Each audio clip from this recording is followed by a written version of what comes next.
You ask Tiger to solve. This deals with linear equations with one unknown. The final result is x equals 5/12. Let's solve it step by step.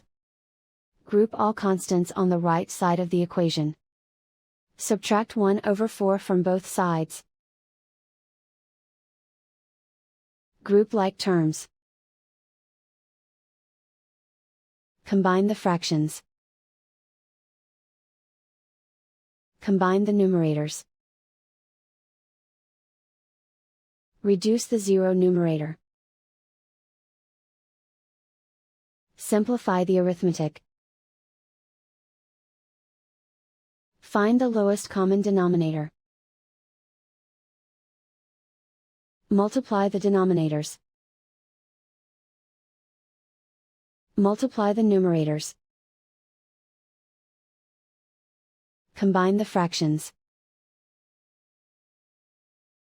Combine the numerators.